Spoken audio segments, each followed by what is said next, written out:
그러면 이 명태균 게이트는 결국에는 사실 특검으로 가면 가장 깔끔한 건데 네. 국민의힘에서는 이거 기를 쓰고 막고 있잖아요. 그렇습니다.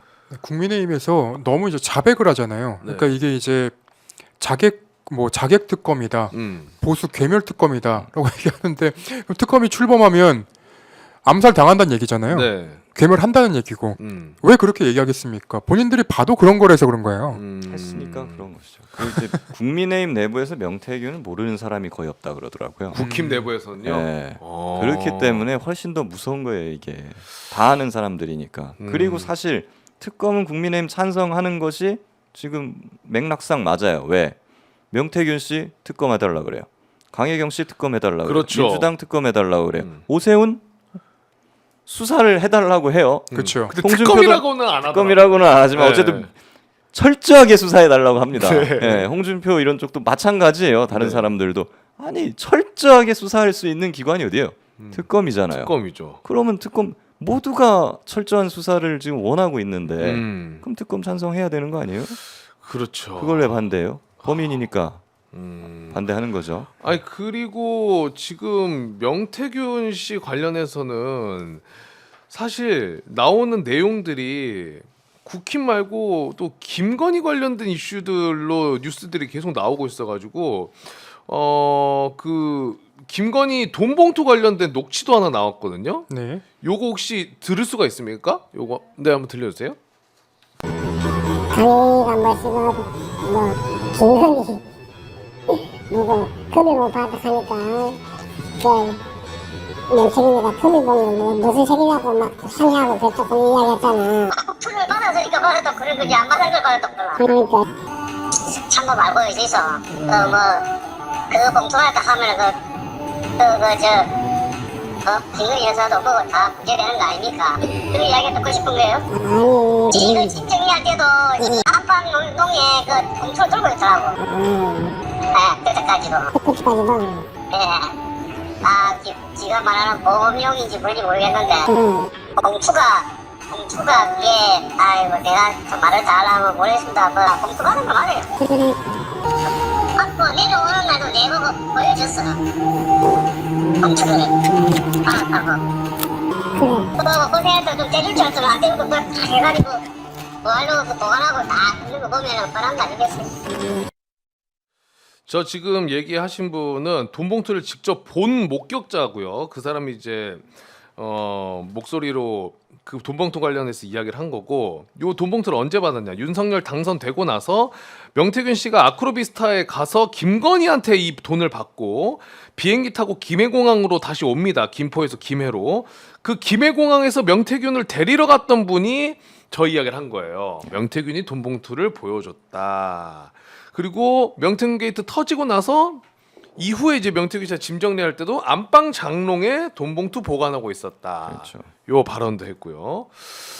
이거 굉장히 의심스러운 부분이 많은데 요거 그러면 검찰이 특검이 아니더라도 일단은 수사 속도를 내야 되는 게 너무 당연해 보이지 않습니까? 결국 돈봉투는 검찰이 확보했습니다. 아 돈봉투는 네, 돈봉투 그 껍데기. 껍데기. 껍데기는 확보를 했고요. 네. 예. 그런 상황이고 사실 여기서 우리가 이제 얻을 수 있는 교훈은 네. 돈을 받았으면 혼자 먹으면 안 된다. 저 사람 지금 그래서 좀 나도 떼줬으면은 좀 떼줄 줄 알았더니만 안 떼줬다고 그렇지. 지금 저 말씀을 바로 하시는 거 서운하잖아요. 아니에요 지금. 예, 제 사례 인생의 교훈을 일단 얻을 수가 있고 검찰은 어쨌든 요거 관련해서 확보를 했고 관련해서 질문도 다 나왔었고요. 명태균 씨도 얘기를 했습니다 검찰에다가. 받았다고. 예, 그게 벌써 한 2달 됐죠. 그런데 아직까지 뭐 아무런 뭣도 없죠. 그래놓고 중앙지검에 옮겨가지고 이송해가지고 뭐 수사를 계속하겠다고 하는데 아니 이걸 받아놓고 한 2-3달 넘게 지금 아무것도 안 해놓고 뭘 수사를 더 할 게 남아 있습니까? 근데 이미 수사는 할 만큼 다 해놓은 거 아닙니까? 지금 기소만 하면 되는 거 아닙니까? 그 위에 그 소환만 하면 되죠. 소환만. 소환 조사. 예, 증거 자료는 지금 이미 거의 다 갖춰져 있는 거 아니겠어요? 네. 근데 아직 소환 못한 사람, 대통령 부부, 그리고 뭐 유력 정치인들 이런 네. 사람들 정도만 남은 거죠. 근데 그 사람들 소환하려면 진작에 다 할 수 있었어요. 2-3달 전에 이미 할 수 있었다고요. 그렇죠. 예, 내란 수사 속도하는 거 그 수사 속도 한번 보세요. 순식간에 뭐 김영현이나 뭐 군인들 다 잡아넣잖아요. 그렇죠. 네. 예, 하려면 할 수 있다니까요. 그 이준석이랑 윤상현은 조사를 받은 거죠. 윤상현 의원은 조사를 받았다는 보도가 있었습니다. 네. 이준석은 못 본 것 네. 같은데. 그러니까 이준석 의원도 사실은 이 굉장히 핵심 인물 중에 한 명 아닙니까? 그리고 그렇죠. 본인이 뭐 구글 드라이브에 뭐 녹음 파일이 있다느니 뭐 그런 얘기도 나왔던 것 같은데 검찰이 왜 이준석 의원은 소환 조사 안 하는 겁니까? 약간 좀 이준석 의원의 아니 김현정 씨가 좀 이해가 되는 게 제작진이 이렇게 바로바로 뉴스 보내주시니까 저도 보게 되네요. 이준석 조사 받은 것 같은데요. 그렇죠. 저도 이준석 의원까지는 조사를 저도 받은 것 받았다고 같아요. 제가 이제 작가님 기사를 본 것 감사해요. 같은데, 최고. 네, 기사를 본 것 같은데. 네. 그러면 이준석 의원을 통해서 사실은 확인할 수 있는 게 많았잖아요. 그 당시 당 대표였기 때문에 그 직접적으로 그런 어떤 연락을 받았다거나 아니면 어떤 개입의 정황이 있다거나 그런 것들이 충분히 확인할 수 있었을 건데 그 부분도 확인이 안 된 것 같아요. 이준석이 얘기를 잘 안 하지 않았을까요? 이준석 의원이. 어떻게 얘기했는지도 궁금하기는 하네요. 그러니까요. 예. 왜냐면 명태균 씨가 이준석 의원 관련해 가지고는 네. 전혀 언급을 안 하시더라고. 그러니까 제가 그 안 그래도 그 의심하는 게 사실은 그런 거거든요. 네. 지금 이 판에서 누가 대통령이 되든 명태균 씨는 지금 최순실 이상의 사람으로 지금 돼 있기 때문에 네.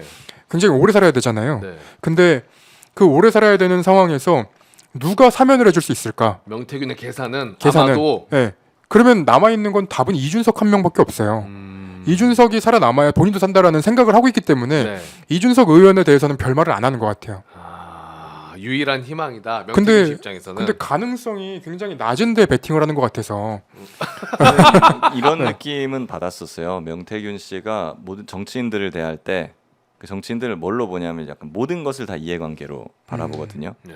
이권, 돈 이렇게 바라보는데 약간 그 시선에서 좀 벗어나 있는 정치인이 거의 유일하게 이준석 의원이라는 느낌을 좀 받았어요. 그러니까 인간적으로 좀 더 신뢰가 돈독한 그런 느낌을 굉장히 많이 받았기 때문에 약간 이준석 의원에 대한 어떤 애틋한 감정 같은 게 있는 것 같다는 느낌을 계속 받습니다. 그럼 변호사님 보시기엔 저도 명태균 씨가 뭔가 이제 다 해탈하고 나는 공익을 위해 이제는 모든 걸 다 이야기하겠다, 다 내려놨다라고는 안 보이거든요. 얼마나 이 진짜. 사람이 계산적이고 그럼요. 계속해서 머리를 굴리는 사람인지 알기 때문에 보도 나온 것만 봐도 우리가 많이 다뤘으니까.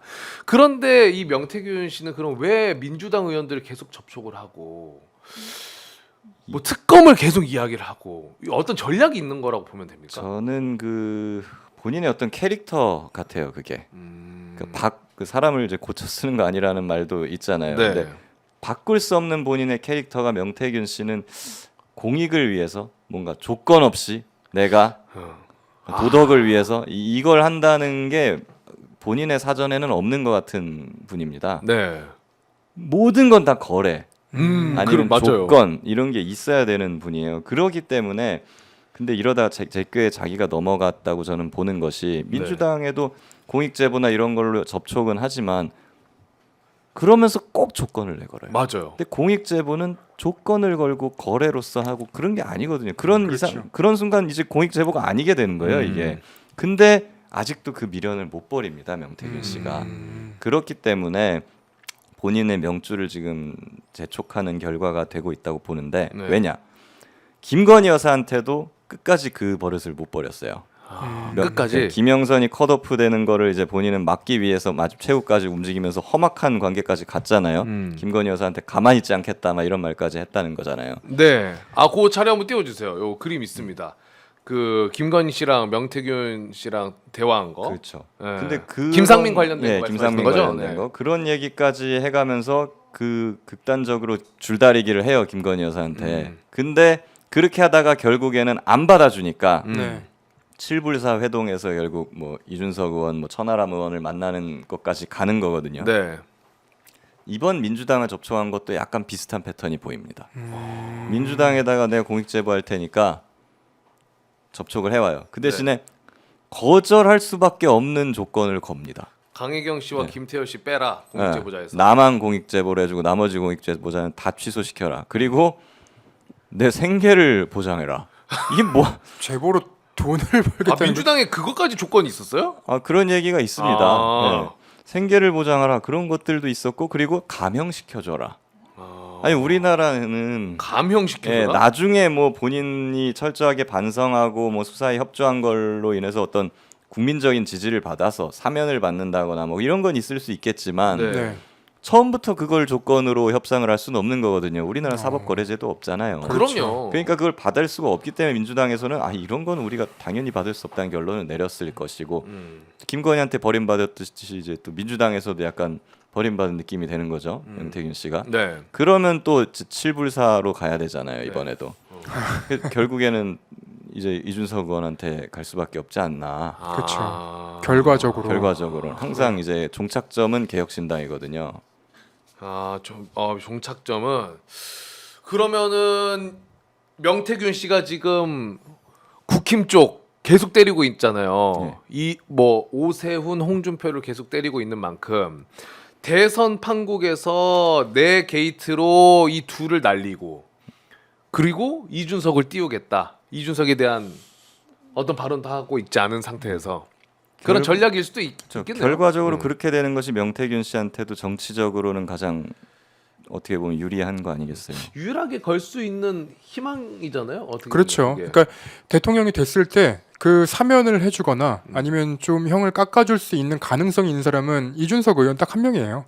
아니 생각해 보세요. 뭐 윤석열이 돌아오거나 아니면 이제 이재명 대표가 대통령이 되거나 아니면 그 외에 뭐 오세훈, 홍준표 아니면 뭐 하다못해 한동훈까지 누가 되든 명태균 씨는 거기서는 돌아올 수 없어요.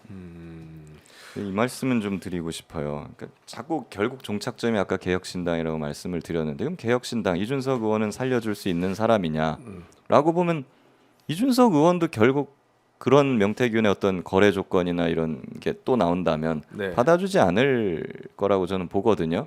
결과적으로 김영선 의원도 개혁신당 못 들어갔잖아요. 안 받아줘가지고. 그렇죠. 그러니까 결과적으로 명태균 씨의 조건을 들어줄 수 있는 데는 어디에 또 없어요. 그렇기 때문에 저는 명태균 씨가 이제 좀 깨어났으면 좋겠다.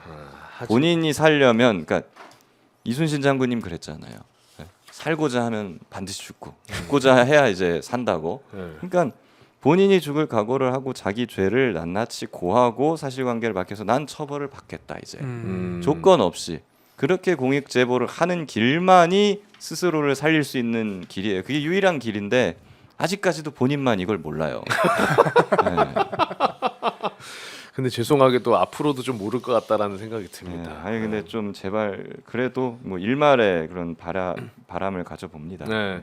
그리고 요것도 이제 좀 뉴스가 있었는데 짧게만 얘기해 보자면은 경호처 인사에 관여한 정황도 나왔잖아요. 네. 그 말인즉슨 권모 씨라고 있는데 이 사람이 실제로 이제 명태균 씨한테 카톡 보냈더라고요. 그 박사님 라인 덕분에 입성했다고.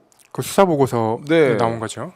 이 뉴스타파에서 이제 취재를 한 건데, 근데 그러면 시스템이 권모 씨가 명태균 씨 라인을 타고 명태균 씨가 김건희한테 부탁해서 김건희가 김성훈한테 청탁한 거 아니냐. 요 이제 스토리가 완성이 되는 건데 의혹 자체는. 이것도 너무 놀라운 게 김건희 씨가 어떻게 대통령실의 인사에 개입을 할 수 있냐는 거예요.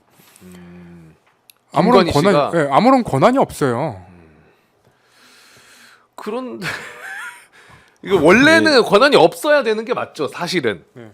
없어야 되죠. 그리고 사실 이거 보면 약간 전 사법농단 같은 게 생각나요.